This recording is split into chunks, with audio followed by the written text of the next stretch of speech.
Prouvost, in collaboration with the Whitechapel Gallery, was awarded the Max Mara Art Prize for Women in 2011. In 2013, she was the principal prize winner of the most important film festival in Germany at the 57th Oberhausen Film Festival. And in 2013 also, winner of the Turner Prize for her installation Want Tea, a vignette about her grandfather and Kurt Schwitters that featured a complex combination of images and objects that referred to memory, fact, fiction, art history, and technology. Prouvost's first solo show in the US will be opening at the New Museum in the Bowery, beginning this month on the 12th. Laure Prouvost.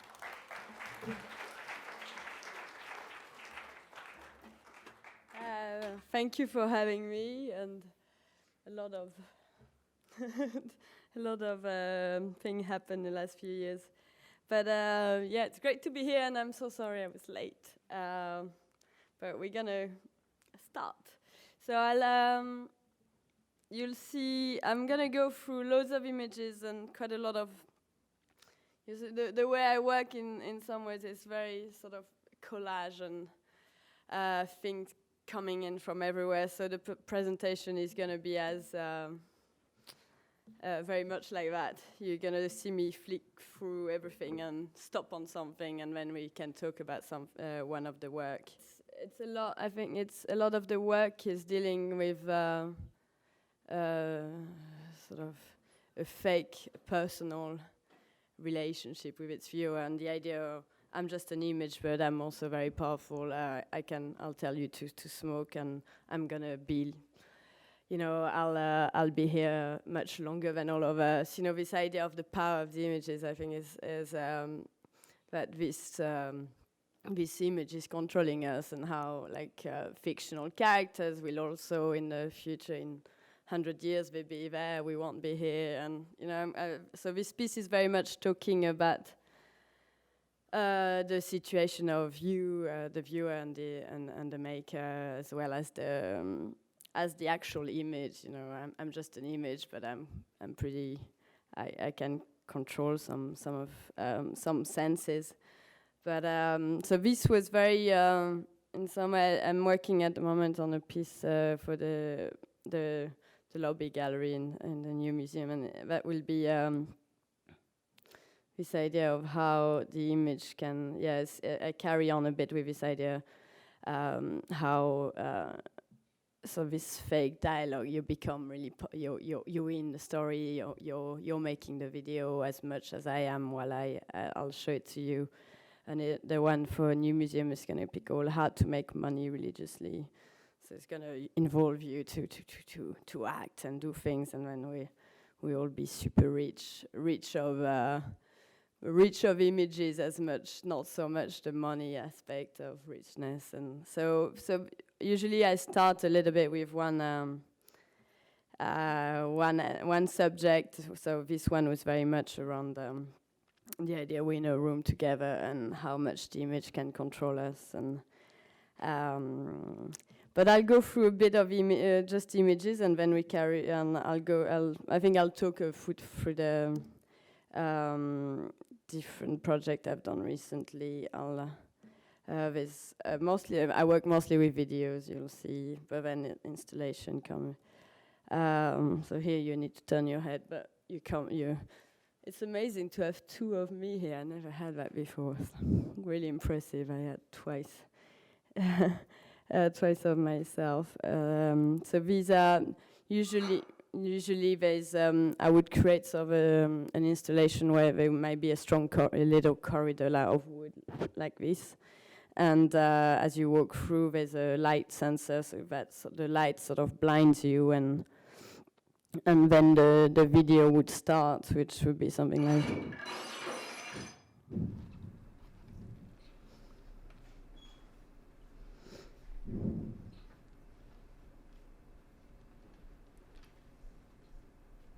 Oh, does it stop?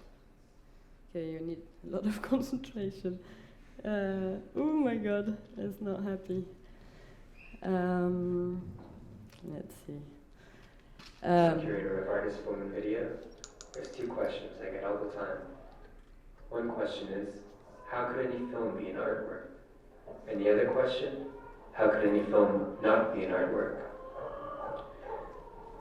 Maybe there is no difference between artist film and video and cinema, but if there is, I reckon it has something to do with language. Filmmakers seem quite comfortable with the idea that there's a language of cinema, whereas artists seem to rebel against the idea of any language at all. Walter Benjamin talks about the way that when an artwork is reproduced in using mechanical means, it takes away something he calls the aura of the work. Well, the way that Benjamin defines aura is he says that it's a function of distance. So the closer that you can get to something, the more accessible it is, the less aura it has. And then a painting or a sculpture has the most of this aura when it's inaccessible. You have to study it over a long period of time in order to begin to approach it and to begin to get close to it. Sorry, you'll have to excuse me, I just have a Art's also a set of social relationships. These relationships involve a lot of people. The artist that makes the work, the critic that writes about it, the audience that sees it. The way that these relationships form around an artwork has as much to do with the way that artwork is seen and valued as the thing itself. What is going on? Shush, we can't hear you. Can you be quiet, please? The story that I read recently in a book that was edited by Ian Breakwell, British artist, and Paul Hammond. The book's called Seen in the Dark, a compendium of cinema going. One of the stories in the book is set in Latin America. I can't remember exactly where, and it tells the story of a family that loves to go to the cinema. And there's one uncle in the family that thinks it's not worth anything. He says to them, it's just pictures on a screen, I can't believe you think it's real. He doesn't believe in the power of the illusion. So he never goes with them until they get the film, The Last Temptation of Christ. He consents to go in with the family to go with Do you know what I think? Seems a bit strange. While he's there, he gets so worked up about the treachery of Judas that he actually goes home, gets his rifle, and fires a single shot through the screen just when Judas appears, trying to kill him.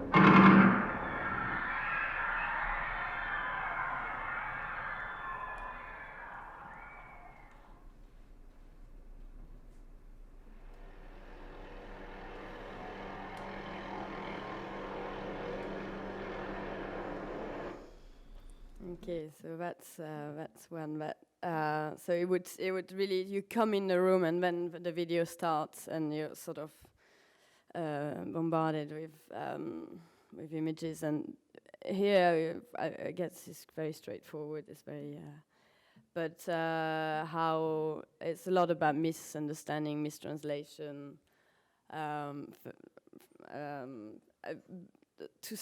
On the beginning, it started, I think a lot of the work is about misgetting the art world, misgetting language and trying to create your own vision of what you're getting. So here, as you saw, the translation was totally sort of very basic little love story and someone talking quite, which Mike O'Connor, which actually is in New York,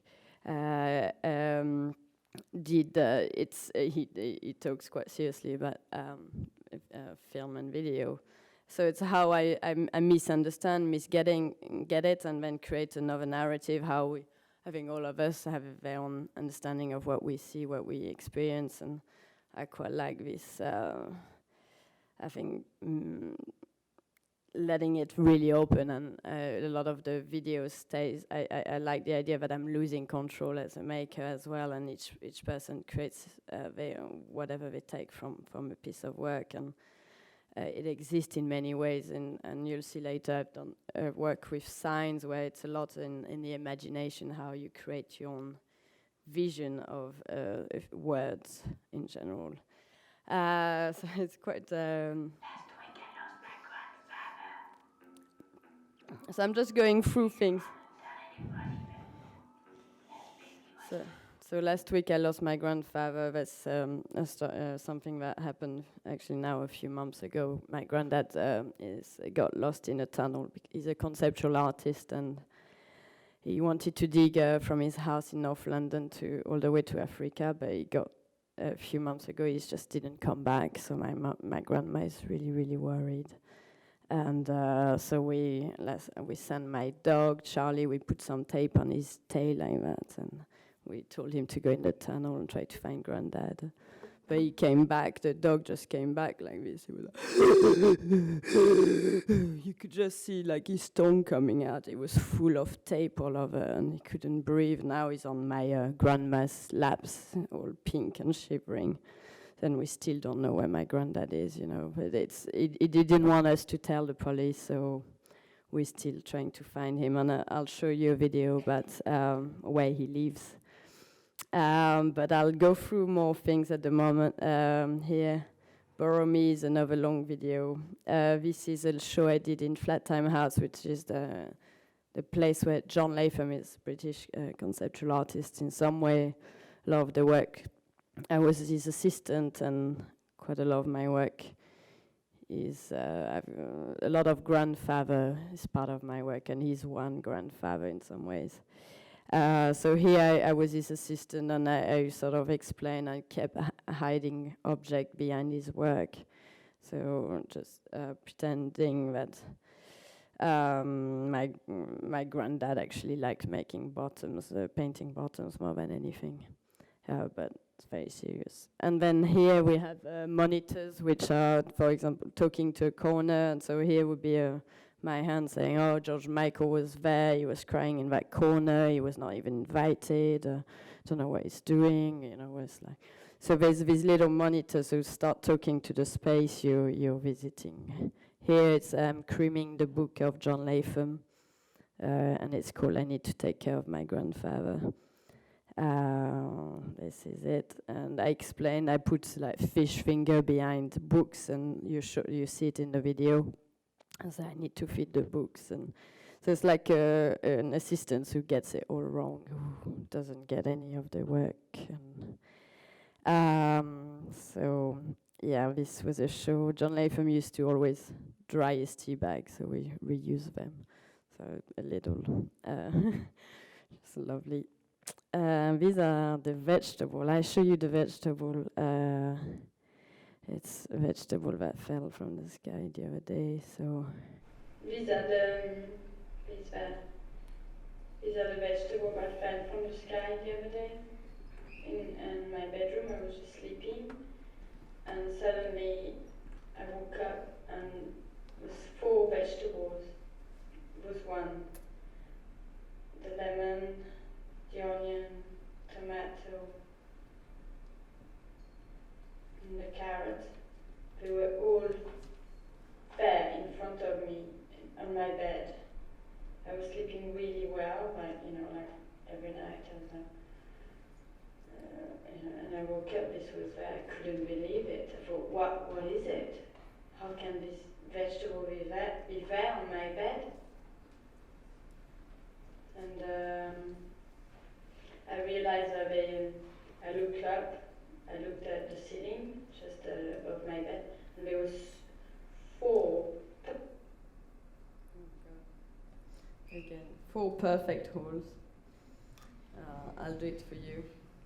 So it was 4 perfect holes just above me when I was sleeping. It was like a cartoon, like a carrot, a tomato, an onion, and a lemon, just right there. Just my room is much lower, it doesn't have this high ceiling, and I could just see the sky just through, they really fell all the way from the sky onto my bed, and I just couldn't believe it.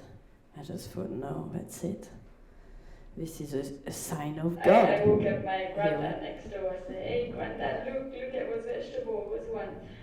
Look, they're there. It must have been a sign of God. They fall from the sky on my bed. He was like, oh, leave me alone. I'm working. And I'm busy. Never disturb me when I'm working. I know anyway what he's doing. So he smashed the door, saying, go and do your stuff. Stop bothering me with little things. And I had those 4 vegetables in my hand. I was like, oh, what can I do? And so when I went to the priest, I ran, and it was really early, and the priest was still in his pajamas. look what I found on my bed, and I showed him the holes in my ceiling. It's nothing to do with God. So something may have fallen from a plane or from something, and this is a sign of God. I've been fucking looking for a sign of God. Oh, so this fucking priest, they don't fucking understand anything. They don't fucking understand. Well, I should frame them and do something, you know, like, I'm gonna keep them as a relic, and that's why they're there. That's the actual vegetable. That's the four of them, you know. Those are the four vegetables I found on my bed. And if you came to my room, you would see the perfect holes are still there. And I get a bit wet these days, you know. I get a bit. It's raining and it's not great.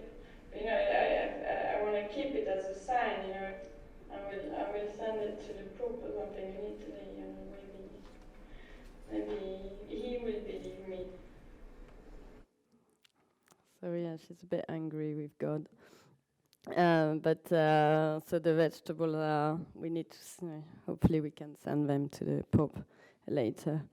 So these are very, very, very short little stories which sometimes happen just, so this one exists also as a story with the actual vegetable. So I sing this time.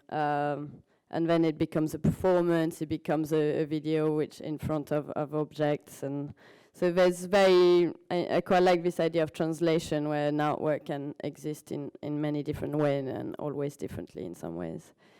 So we'll have, for example, the cake here.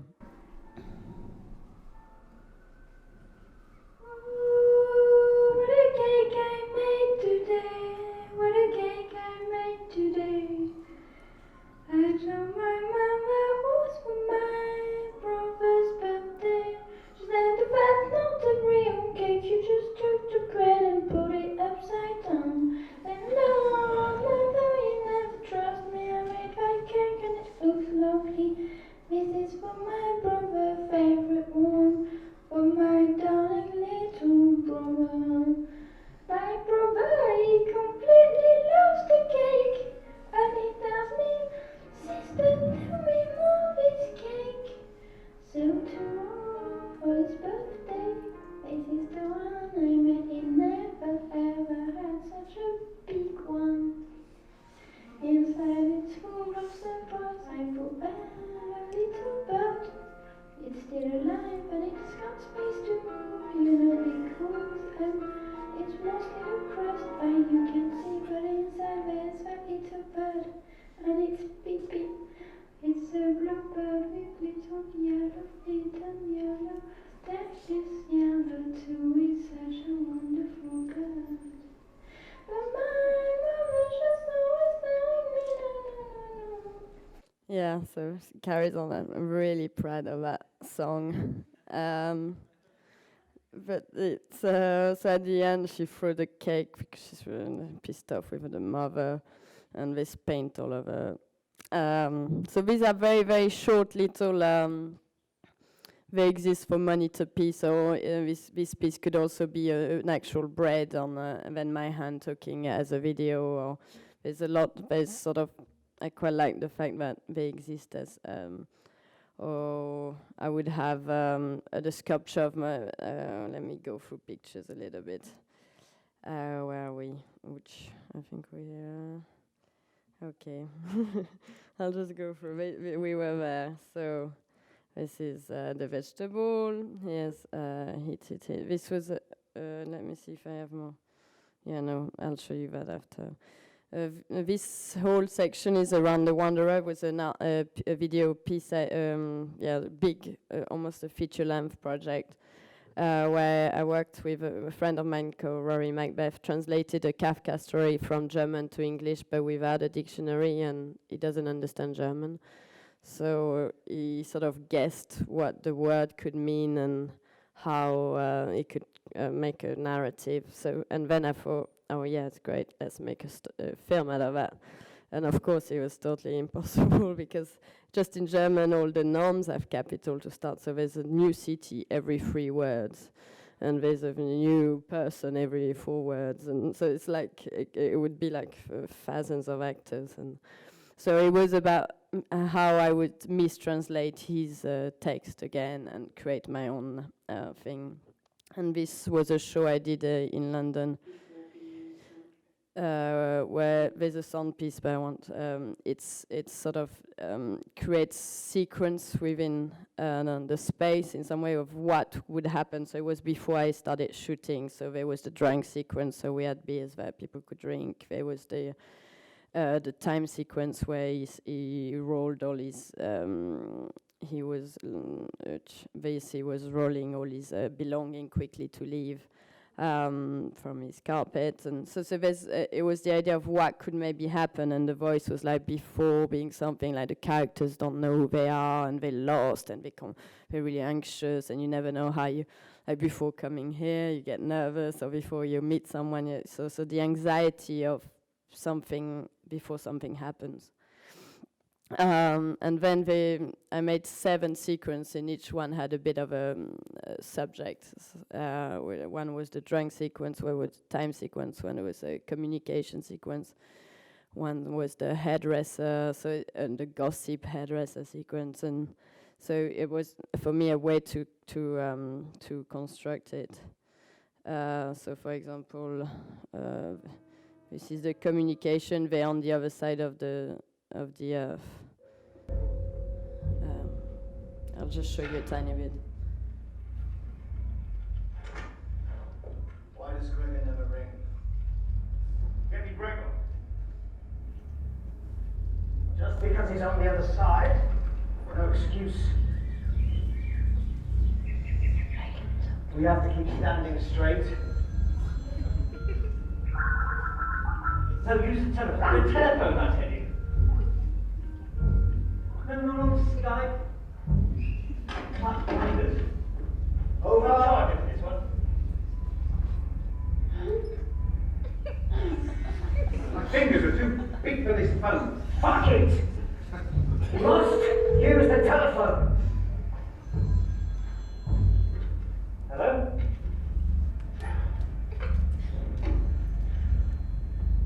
We could have some contact here.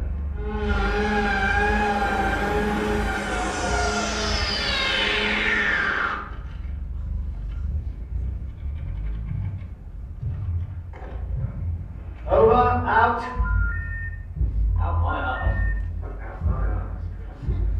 Shut your lips. Somewhere on that bridge where we have dragged. So yeah, shut your lips, and all that came from the actual text, the sort of things you couldn't really come up with, but shut your lips. I had to find a way, how do I mistranslate it again, and this was an installation of that piece where tables were upside down, and the coats. The coats will be here as well in a few weeks. Next. That's the drunk sequence where the video was projected drunk as well. Time sequence. So that was a big. I worked on it almost 2 years because it was working with actors and with a crew. It's something that was really new for me, which I struggled. But here, this is the gossip sequence. And so we recreated it was a hairdresser from Ghana, which lives around the corner from where I live, and he actually had a door there in the floor. So you would open the door, and there would be the trap to go down the basement. So we remade the door, and then as soon as the actors came through the door, you got into the bunker sequence. So everything's sort of, and I got residency in a really, really posh house, really grand house in the north of England. And it was suddenly the mother, she works in a hairdresser, and suddenly she lives in the grand house just because I got residency there. So a huge clash of situation and language, and also the actors, usually I would just place them in the hairdresser, they just come there and act their lines. So and the hairdresser was just a place that was active, and it was sort of playing on that clash of it's a clash between the actors and because people still try to engage with him, It was a very interesting project. We're selling bags as well. So, yep, I'll just go through this. Let me see. This voice. Oh no, but you've seen that. This voice is a big pink light cloud, slowly coming down from hovering in the middle of the space, just above you. Coming down slowly. So these are sort of sound pieces that exist just as a 2-minute sound piece. So it's just there's a wave in this a whale in the space, and the idea is that you, basically you're visualizing what you hear. Here's a performance I would have done around the grandfather. That's the vegetables. So then they translate. What is this? No, up. I'll just go through images. So here's some of the signs I would have done. Ideally, this room would be, so it's little signs, and you just, ideally this room would be 5 times. Yeah, it's far too small for me, really. So I think it's just this idea of it's these small little signs that I place in I did it in Frieze Art Fair, which was this art fair in London, and we placed them in all over the fair, and they painted with gloss paint. Ideally, the entrance would be there. Ideally, this sign would pretend it's so happy to see you, like in art fair, everyone's like, ah. But it's sort of changing this trying to just with a sign, you creating the space you're in, someone singing for you. So I'm just here. It says, I'm sure you can read that. Ideally, this stair would be a bit more to the right. It's a huge staircase. It's just ridiculous. So it's a lot of these are in some ways they come out of the videos. So we did also poster. Ideally, this poster would apologize for its surrounding. So there's quite a lot of these, as you can see. But this time we take you in its arms. The 5th floor is wonderful. It was in a place where there's only 1 floor. Ideally, this vegetable fly past you. So this idea that we talk directly to the space, and you have to make the. This is here we're getting to my grandfather. So he really likes bottoms. And this is a sculpture he did of my grandma, but she really hates it. She really doesn't think she looks like that. But he says she's a bit heavy, and often she's a bit dirty, and anyway, she really doesn't like it. So there's a video there, underneath the table. He just paints a naked woman all the time. Behind, he says he's a conceptual artist, but clearly, so that's our dog when we sent our dog. So here I'm telling you to look behind the paint. Behind the picture there. That picture. You see that picture there? Just look behind. Go. When no one's looking, I say, when no one's looking, just look behind the picture, because usually you're not allowed to touch things. But I'll carry on. This is the studio of my grandfather. So he says, as you see, it's just full of stuff. And that's my grandma fell in the butter, so we made the bronze. That's his studio, which, I don't know how, I don't think he knows what conceptual means, but, so this,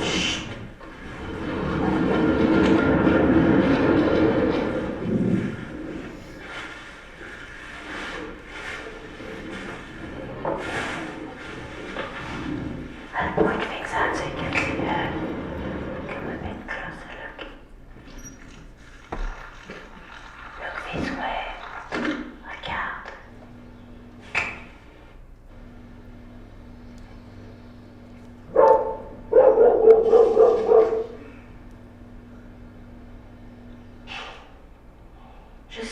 You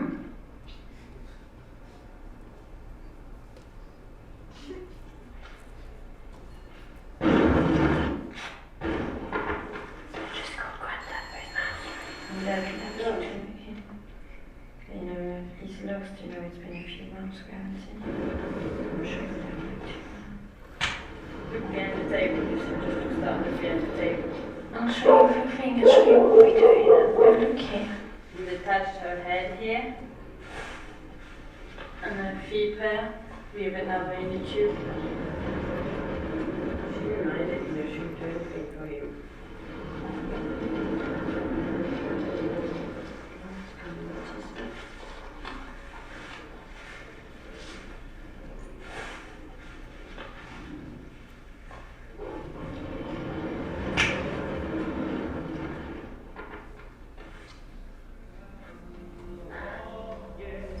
Come here, yes.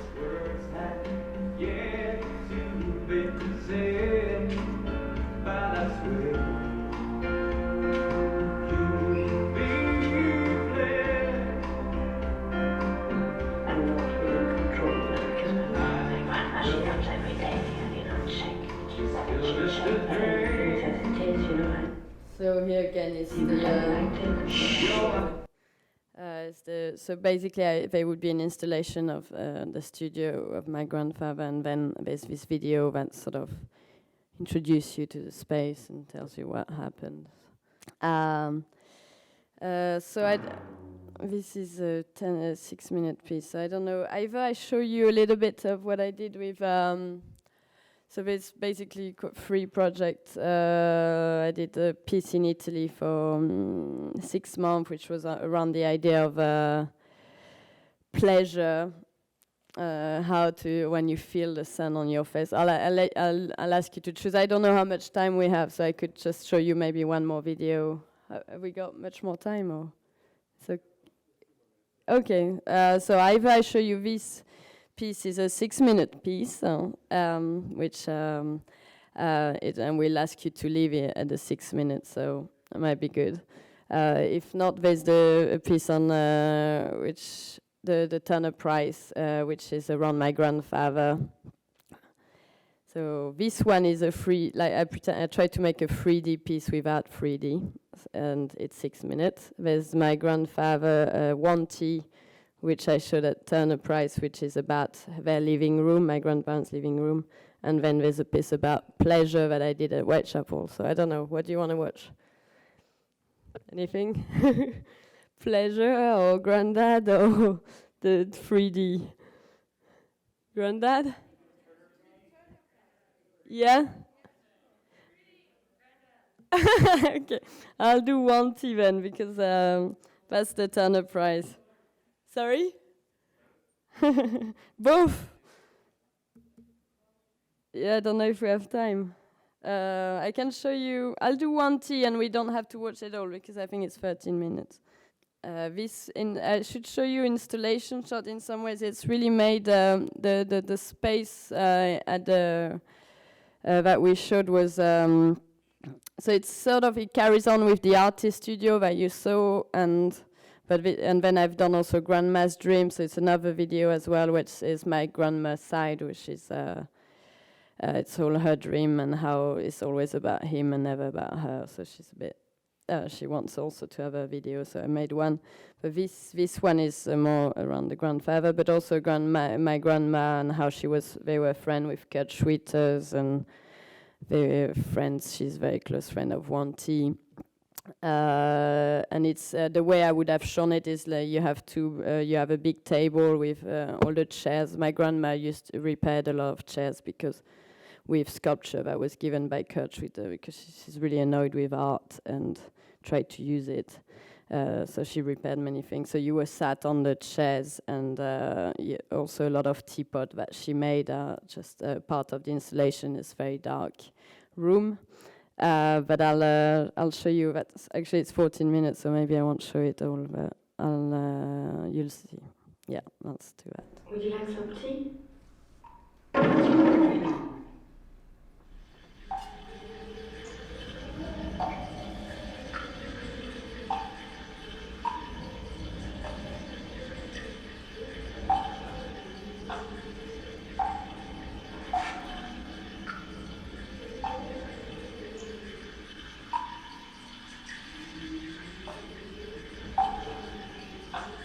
Here,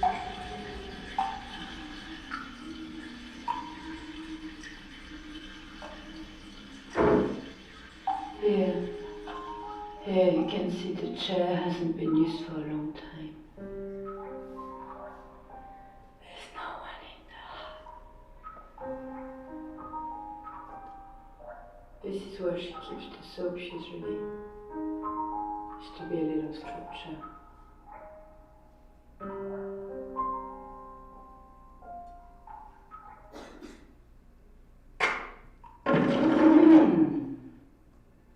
So here we're in the living room where my grandfather and my grandmother lived.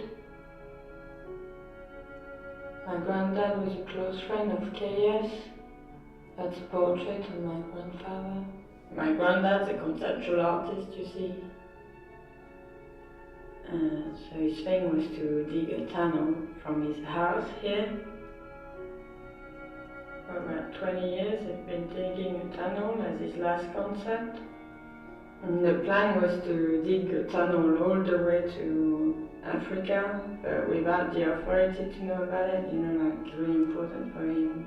That's why it's full of earth. My grandma kept trying to tidy, but it was impossible.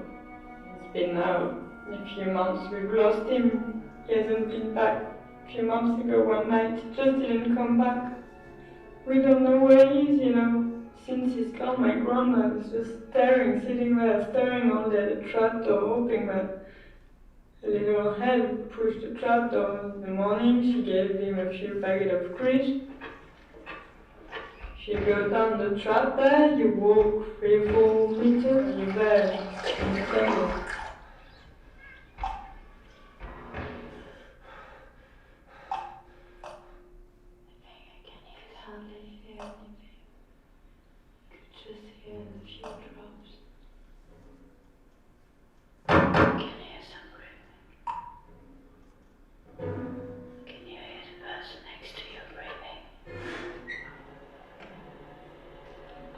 Now I kept walking around and kept calling, Granddad! Granddad! Granddad! Can you hear me? Granddad!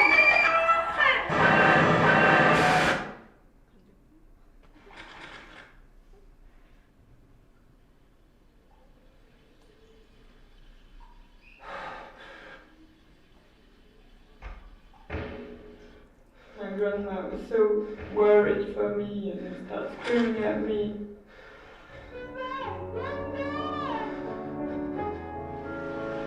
Granddad!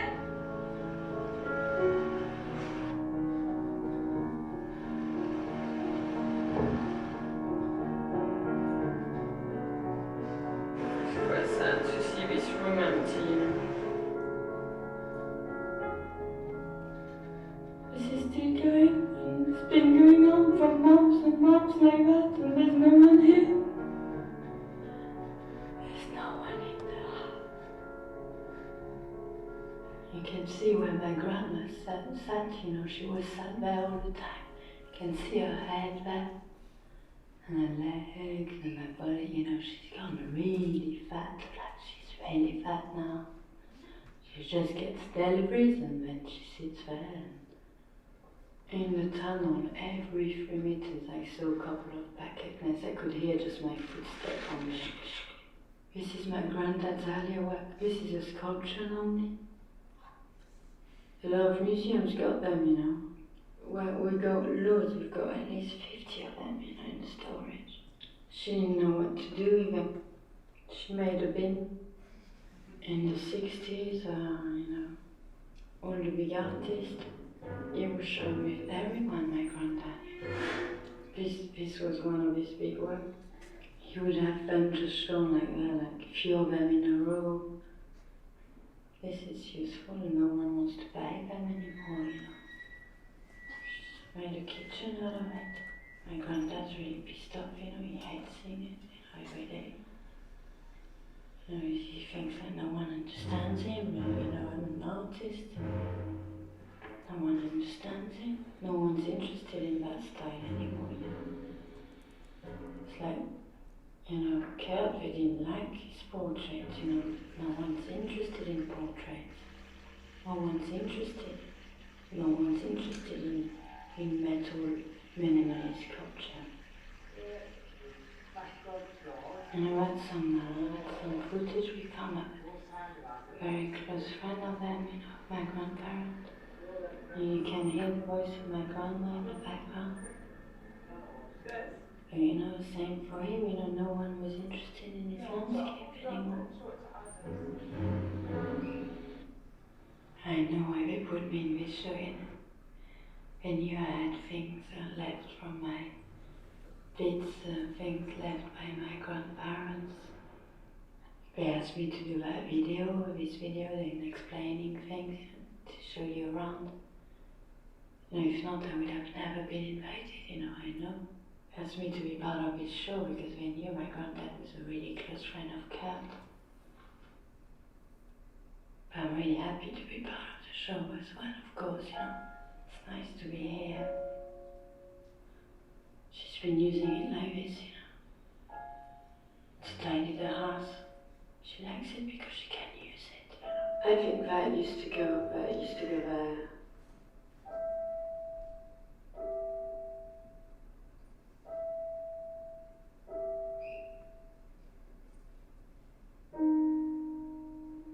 see here, if you turn yourself, just turn your head.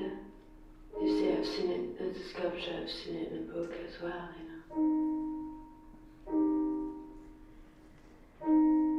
This one used to have a big feet. It's good for the tea towel, actually.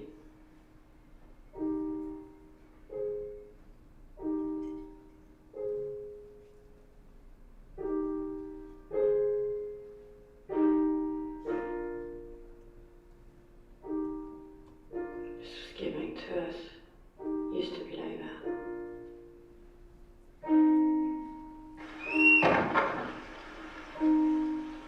You see that window?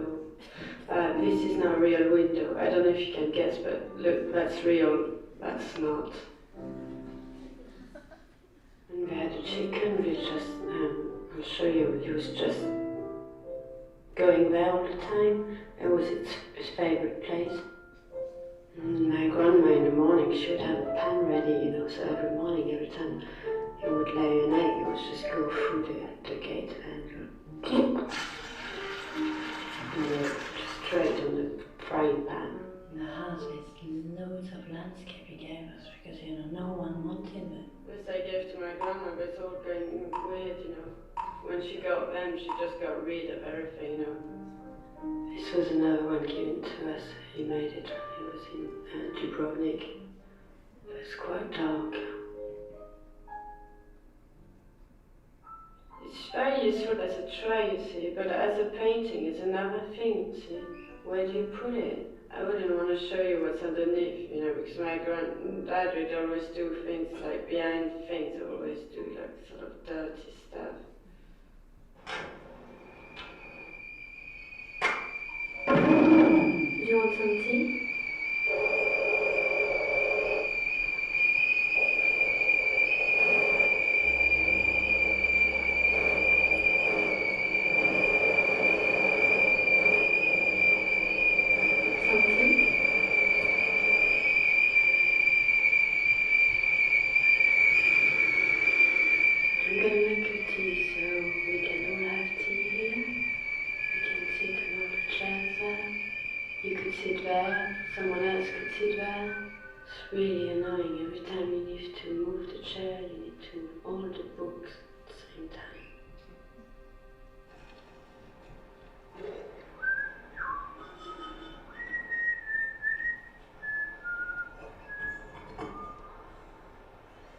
These are really fragile, She would never let me touch them normally.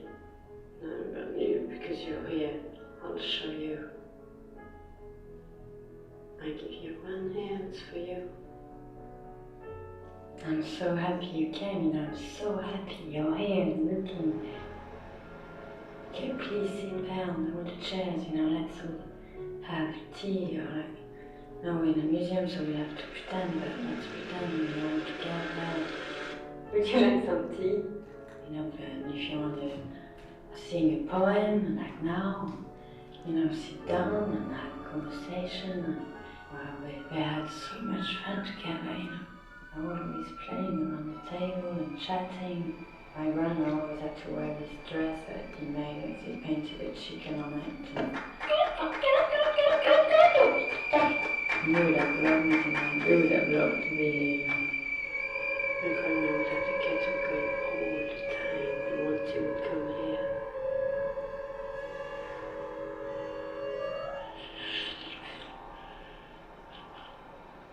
My grandma was a really close friend of Monty. Really influenced, and she made a love teapot for her. She liked her so much. All these, these. She called them Monty teapot. They're also about my grandfather's, because he liked bottoms like this, you see. He always liked bottoms, always liked bottoms. I think he was in love with Monty. This beautiful woman, and my granddad. Each time my grandma would call like... Want tea? Do you want some tea? Want tea? You would run out. For us, if she would just call him, he would just know. As soon as you say, want tea, grandad would come out. Want tea, want tea, want tea, want tea, want tea, want tea, want tea, you want some tea? She was quite insecure, so that's why my granddad had always this teapot, Last year, some people came to do a documentary, and they went to see Monty and asked her what she thought of my grandma's teapot, and she just pretended she didn't know her. We used to be best friends. My grandma talks about Monty all the time. Monty did this, and Monty did that, and I want the same curtain as Monty has. Monty has the same curtains.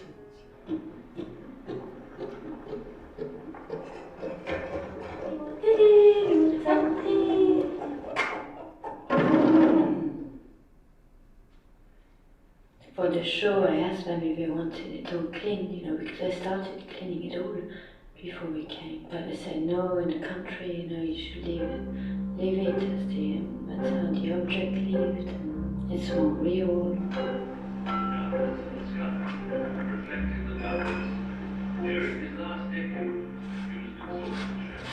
It's gone dry. When visitors come, it needs to look authentic, you see. Like it was just yesterday. The walls were never totally like this, it was never that bad. Never that bad. I just wanted to make it real, for the films. I overdid it a bit. It was never that bad. If it was my show, I would have made it much more. I would have put so much more in the room here, I would have put things everywhere so you could see everything. I would have quite like we see the living room, because we're going to save it, I'm going to save it, remake it in plaster, and, you see the life of my granddad, like in the museums. For visitors, like there's a car park here. People change things, you see. I don't think my granddad would have like that, having things in plinth and behind glasses, and like he's dead already.